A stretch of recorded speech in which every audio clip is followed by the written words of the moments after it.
Puesto que la restauración reafirmó la verdad fundamental de que Dios sí obra en este mundo, podemos tener esperanza.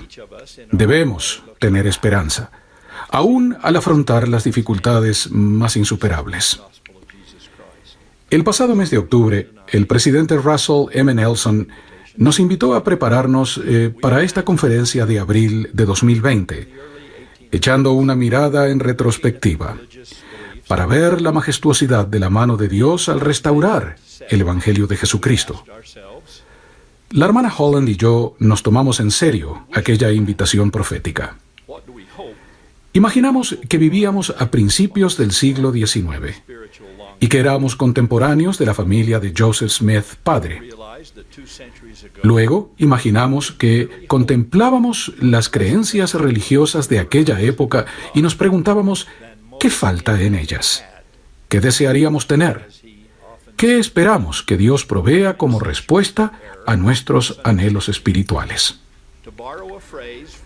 Como resultado de ese gratificante ejercicio, nos dimos cuenta de que hace 2 siglos habríamos esperado fervorosamente la restauración de un concepto de Dios más verdadero y santo del que la mayoría de la gente de aquella época tenía, ya que a menudo él parecía estar oculto detrás de siglos de errores teológicos y malinterpretaciones eclesiásticas. Tomando prestada una frase de William Ellery Channing, una prominente figura religiosa de la época, habríamos buscado el carácter paterno de Dios, que Channing consideraba la primera gran doctrina del cristianismo. Tal doctrina habría reconocido que Dios era un Padre Celestial amoroso, en vez de un juez severo que impartía rigurosa justicia, o un propietario ausente que alguna vez se había dedicado a los asuntos terrenales, pero que ahora estaba ocupándose de otros asuntos en algún otro lugar del universo. Sí, nuestras esperanzas en 1820 habrían sido descubrir que Dios vive, que es amoroso y accesible, que habla y que guía tan abiertamente en el presente como lo hacía en el pasado. Un verdadero padre que lloraría ante la idea de perder siquiera a un hijo descarriado. Ciertamente no sería un autócrata frío y arbitrario que predestinó a unos pocos elegidos a la salvación y que luego relegó al resto de la familia humana a la condenación. No, él sería alguien cuyas acciones, cada una de ellas, según la declaración divina, serían para el beneficio del mundo, porque él ama al mundo y a cada uno de sus habitantes. Ese amor sería la razón principal por la que enviaría a Jesucristo, su Hijo unigénito, a la tierra. Con respecto a Jesús, si hubiéramos vivido en aquellos primeros años del siglo XIX, nos habríamos percatado con gran alarma de que las dudas sobre la realidad de la vida y la resurrección del Salvador comenzaban a arraigarse de forma significativa dentro del cristianismo. Por lo tanto, habríamos esperado que el mundo entero recibiera evidencia que confirmase el testimonio bíblico de que Jesús es el Cristo, el Hijo literal de Dios, el Alfa y la Omega, y el único Salvador que conocerá este mundo. Entre nuestras más fervientes esperanzas habría estado el que se manifestara otra evidencia en forma de escritura, algo que pudiese constituir otro testamento de Jesucristo, que ampliara y mejorase nuestro conocimiento sobre su milagroso nacimiento, su prodigioso ministerio, su sacrificio expiatorio y su gloriosa resurrección. Ciertamente, tal documento sería justicia enviada desde los cielos y la verdad que brota de la tierra. Al observar el mundo cristiano de esos días, habríamos esperado hallar a alguien autorizado por Dios con la verdadera autoridad del sacerdocio que pudiese bautizarnos, conferir el don del Espíritu Santo y administrar todas las ordenanzas del Evangelio necesarias para la exaltación. En 1820, habríamos esperado ver el cumplimiento de las elocuentes promesas de Isaías, Miqueas y otros profetas antiguos en cuanto al regreso de la majestuosa casa del Señor. Nos habría emocionado ver la gloria de santos templos establecidos nuevamente, con el Espíritu, las ordenanzas, el poder y la autoridad para enseñar verdades eternas, sanar heridas personales y unir a las familias para siempre. Yo habría buscado en todo lugar y en todas partes, hasta encontrar a alguien autorizado que nos dijese a mi amada Patricia y a mí que nuestro matrimonio en tal sitio estaba sellado por el tiempo y por toda la eternidad, para nunca oír la inquietante maldición de hasta que la muerte los separe. Sé que en la casa de nuestro Padre hay muchas moradas, pero en lo personal, si fuera tan afortunado como para heredar una de ellas, para mí no sería más que una choza derruida si Pat y nuestros hijos no estuviesen conmigo para compartir esa heredad. Y con respecto a nuestros antepasados, algunos de los cuales vivieron y murieron en la antigüedad sin siquiera oír el nombre de Jesucristo, habríamos esperado que se restaurara aquel tan justo y misericordioso concepto bíblico, la práctica de que los seres vivos ofrezcan ordenanzas salvadoras a favor de sus familiares ya fallecidos. No hay ninguna práctica que pueda imaginar que demuestre con más esplendor el interés de un Dios amoroso por cada uno de sus hijos terrenales, sin importar cuándo vivieron ni dónde murieron. Ahora bien, nuestra lista de esperanzas de 1820 podría continuar, pero tal vez el mensaje más importante de la restauración es que dichas ordenanzas no habrían sido en vano. Comenzando con el evento en la Arboleda Sagrada y hasta la actualidad, esos deseos empezaron a volverse realidad y llegaron a ser, como el apóstol Pablo y otros enseñaron, verdades y verdaderas anclas para el alma, seguras y firmes. Lo que alguna vez fueron solo esperanzas, ahora son parte de la historia.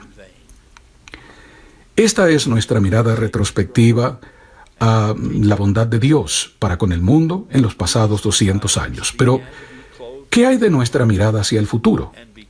Todavía tenemos esperanzas que aún no se han cumplido. En este preciso momento, libramos una batalla que requiere que todos pongamos el hombro contra el COVID-19.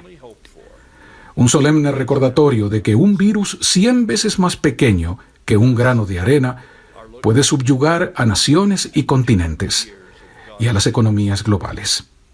Es más, aún esperamos un mundo libre del virus del hambre y de vecindarios y naciones libres del virus de la pobreza. Tenemos la esperanza de escuelas donde a los alumnos se les enseñe en vez de que se les dispare, y de dignidad personal para cada hijo de Dios, sin heridas de ninguna forma de prejuicios raciales, étnicos ni culturales. La columna vertebral de todo eso es nuestra esperanza incesante de una mayor devoción a los dos mandamientos más grandes. Primero, amar a Dios, al seguir su consejo, y amar a nuestro prójimo, al mostrar bondad y compasión, paciencia y perdón. Esas dos directivas divinas aún son, y por siempre serán, la única esperanza real que tenemos de brindar a nuestros hijos un mundo mejor que el que ahora ellos conocen. Además de estos deseos globales, muchos de los que hoy nos están viendo y escuchando tienen esperanzas muy personales. La esperanza de que su matrimonio mejore, o quizá de tan solo concretar matrimonio, contraerlo. La esperanza de superar una adicción, la esperanza de que un hijo descarriado regrese, la esperanza de que cesen los dolores físicos o emocionales que les aquejan. Puesto que la restauración reafirmó la verdad fundamental de que Dios sí obra en este mundo, podemos y debemos tener esperanza, aún al afrontar las dificultades más críticas. Eso es lo que significa el pasaje de las Escrituras que indica que Abraham pudo tener esperanza contra esperanza, es decir, pudo creer, a pesar de tener todos los motivos para no creer que él y Sara podrían concebir un hijo cuando eso parecía totalmente imposible. Por tanto, pregunto, si tantas de nuestras esperanzas de 1820 pudieron comenzar a cumplirse con un destello de luz divina dado a un simple muchacho arrodillado en una arboleda al norte del estado de Nueva York, ¿por qué no habríamos de esperar que el Dios de toda esperanza pueda responder una maravillosa y milagrosamente también los deseos rectos y los anhelos cristianos? Todos necesitamos creer que lo que deseamos en rectitud algún día, de alguna manera, aún puede ser nuestro. Hermanos y hermanas, sabemos cuáles fueron algunas de las deficiencias religiosas de comienzos del siglo XIX. Es más, sabemos de carencias religiosas que aún hoy en día no satisfacen el hambre ni la esperanza de algunas personas. Sabemos que varias de esas insatisfacciones alejan a algunos de las instituciones eclesiásticas tradicionales. También sabemos, como expresó un decepcionado escritor, que muchos líderes religiosos de la época parecen no tener idea de cómo abordar tal declive, por lo que responden con una sopa aguada de deísmo terapéutico, activismos simbólicos baratos, herejías cuidadosamente formuladas o a veces solo palabrerías carentes de inspiración, y todo ello en un momento en que el mundo necesita mucho más, cuando la nueva generación merece mucho más, y cuando en su época Jesús ofreció mucho más. Como discípulos de Cristo en nuestros días, podemos elevarnos por encima de aquellos israelitas de antaño que gimieron: nuestros huesos se secaron y pereció nuestra esperanza. Ciertamente, si al final perdemos la esperanza, perdemos nuestra última posesión sustentadora. Fue sobre la puerta misma del infierno que Dante escribió una advertencia para todos los que viajaban a través de su Divina Comedia. «Oh, los que entráis», dijo él, «dejad toda esperanza». Sin duda, cuando se pierde la esperanza, lo que nos queda es la llama del infierno ardiendo por doquier. Cuando estamos acorralados y, como dice el himno, el manto de la noche cae y todo cubrirá, entre nuestras virtudes más indispensables estará el preciso don de la esperanza, unido inseparablemente a nuestra fe en Dios y a nuestra caridad para con los demás. En este año del bicentenario, cuando miremos atrás para ver todo lo que se nos ha dado y nos regocijemos por la cristalización de tantas esperanzas, me hago eco del sentir de una hermosa joven exmisionera que nos dijo en Johannesburgo hace unos meses: «No viajamos tan lejos para llegar solo hasta aquí». Parafraseando uno de los discursos de despedida más inspiradores que se han registrado en las Escrituras, digo con el profeta Nefi y con esa joven hermana: «Amados hermanos y hermanas míos, después de haber recibido estos primeros frutos de la restauración, quisiera preguntar si ya quedó hecho todo. He aquí os digo que no. Debéis seguir adelante con firmeza en Cristo, teniendo un fulgor perfecto de esperanza y amor por Dios y por todos los hombres. Si lo hacéis, dice el Padre, tendréis la vida eterna». Doy gracias por todo lo que se nos ha dado en esta, la última y más grandiosa de todas las dispensaciones, la del Evangelio restaurado de Jesucristo. Los dones y las bendiciones que fluyen de dicho Evangelio significan todo para mí. Así que, en un esfuerzo por agradecer a mi Padre Celestial por ellos, tengo promesas que cumplir y mucho por hacer antes de dormir, y mucho por hacer antes de dormir. Ruego que sigamos adelante con amor en el corazón, andando en el fulgor de esperanza que ilumina la senda de la santa preparación en la que estamos desde hace ya 200 años. Testifico que el futuro estará tan colmado de milagros y de abundantes bendiciones como el pasado. Tenemos todos los motivos para esperar bendiciones aún mayores que las que ya hemos recibido, pues esta es la obra del Dios Todopoderoso. Esta es la Iglesia de la Revelación Continua, y este es el Evangelio de gracia y benevolencia ilimitadas. Testifico a todos de estas y más verdades, en el nombre de Jesucristo. Amén.